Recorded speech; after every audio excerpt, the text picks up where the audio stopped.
Hello everybody and welcome back to the channel. Today we are back with another episode of YAP SESH. If you're new around here, then this is the series where I talk about a major update of a gacha game I like. Our topic today, Honkai Star Rail version 3.5. Yeah, we are once again making this video about 20 days to a month late, but life gets busy and I lost my voice for like 2 weeks, so you know, is what it is. So 3.5, if you watched my previous YAP sesh on 3.4, you might remember that I was pretty excited for this story update because of the setup from both 3.3 and 3.4. However, the story isn't all the version had to offer, so let's get to talking about it as a whole. We shall start with talking about the two new characters running, Hysealins and Saridra. I wasn't super excited for either characters in terms of the actual story because I didn't really interact with their characters until after their banners were both basically almost over. In terms of meta though, I was super excited for both of them. Hysealins marked the slight return of DOT, which was super exciting. Unfortunately, while I do have Black Swan, I don't have Kafka, and I pulled for Hysealins over Kafka just because if anyone has a higher chance to be added to the free store, it's Kafka over Hysealins, so I put my pulls into her. Despite pulling Hysealins and building her, I haven't used her much just because my Black Swan's build isn't super optimal, but I am very excited to just have another option for a dot character, just because, you know, as you guys know, there's like 3 of them in the entire game. Yay. Saridra, on the other hand, who I literally got like on the last day of her banner, I'm very excited to build because she's Finon's dedicated support, and Finon right now is such a disgusting unit. So yeah, good characters this version in terms of gameplay.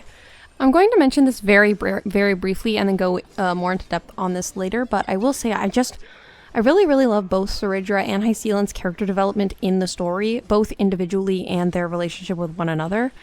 Saridra taking on the role of Hysealin's guiding light in exchange for her sword was very endearing, and having the context of Hysealin's or Helectra's listless journey through the sea adds a really nice twist to what is a very typical relationship dynamic, Sovereign and their guard basically. I also this is like a little detail, but I really liked that Saridra's hair also resembles Finn's, kind of like, and Hysealin's is, you know, very like sea themed for obvious reasons. It's just a really cool aspect to her character that I really like that links the two of them a little bit. But yeah, like I said, I will talk more about their story development when I talk about the story and the spoilers. But yeah, the other thing I wanted to talk about this version was the events. I really liked both of them. The main event with the cooking, there are so few instances of the Amphorius cast getting to hang out and just have fun and not have to worry about world-ending catastrophes. So the culinary event was so heartwarming and sweet, not to mention very fun. Also, being a cook myself, Mighty and Finon's entire cook-off was so relatable and hilarious, and I loved hearing them bicker back and forth about their different techniques. I just really loved this event. Seeing all the characters play off each other in like a lower stakes environment truly was just such a joy to experience.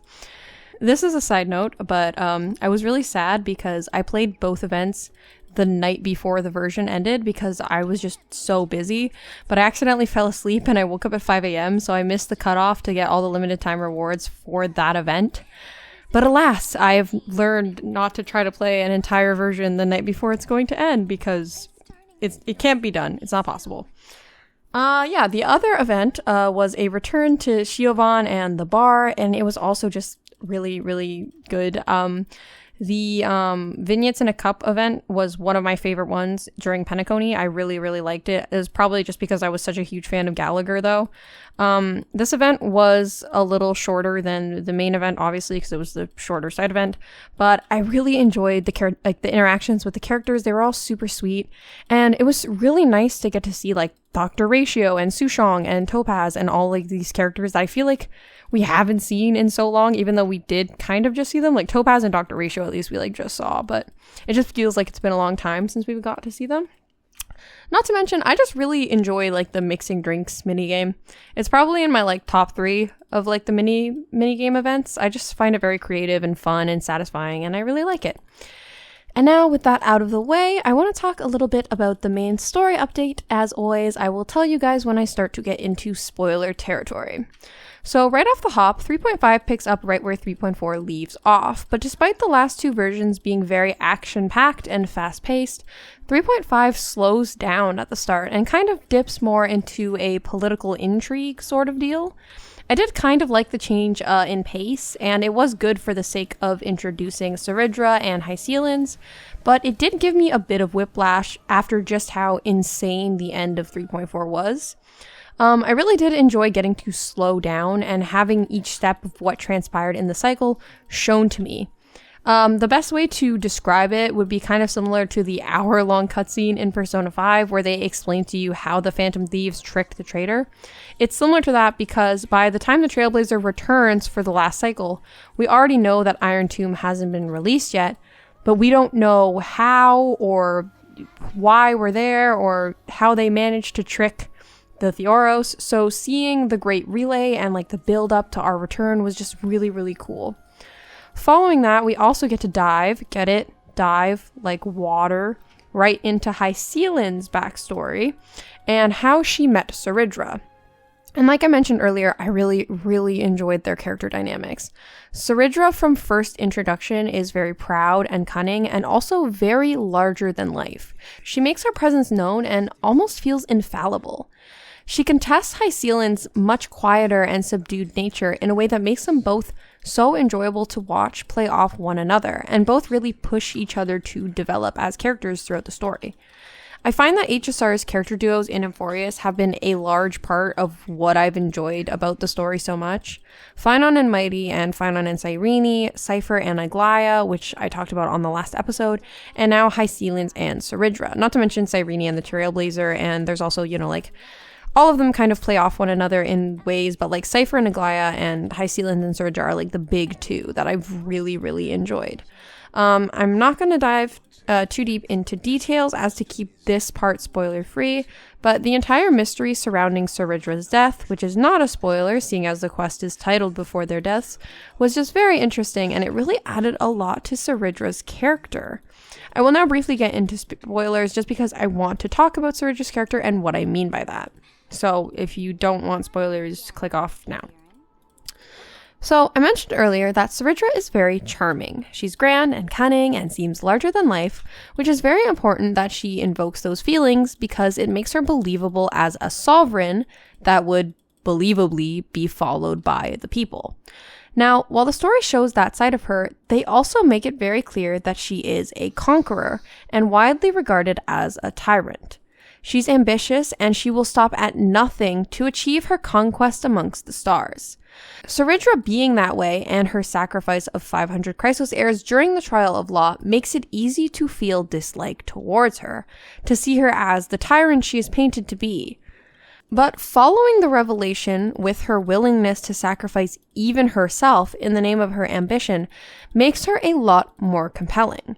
She is a caring character, which we see in her interactions with Hysealins, and her sacrifice of the Chrysos heirs wasn't made simply because she views their lives as worth less than hers or Hysealins because they're not demigods, but rather she views all lives as pieces on a chessboard, and is willing to sacrifice anything, even herself, in the name of her ambition. I don't know. I was kind of iffy on Saridra as we were going through the fact that she sacrificed and conquered a lot of people and nations, but after everything's said and done, I find her to just be a very compelling character and someone I just can't help but root for. She's very genuine, and especially with her line to Cyrene about how she doesn't want to be defined. She doesn't want to be remembered as a tyrant or remembered as a hero. She just wants to be Saridra. And I just find her to be a very compelling character in that sense. I don't have as much to say about Hysealins, but I will say that the contrast between Saridra's blazing ambition and iron will, Hysealin's quiet dilemma of not knowing where she belongs and struggling to find that place even after her role in the grand play is done, was also very beautiful and was just another reason why Hysealins and Saridra contrasted each other so nicely as characters.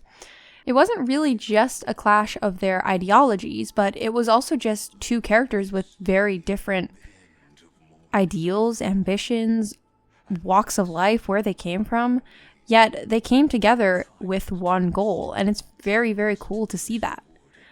I also am super excited to dive into Dan Heng and Evernight's story. I really, really like the cliffhanger that this version ended on. So yeah, I'm putting myself on a time limit, and I will finish everything and have a video out by the last day of the version. So yeah, it'll happen, and then we can dive right into the new content together, and hopefully I'll release it within the first week of the version coming out, so I'm not a month behind. But yeah, thank you so much for watching, and I will catch you on the next one.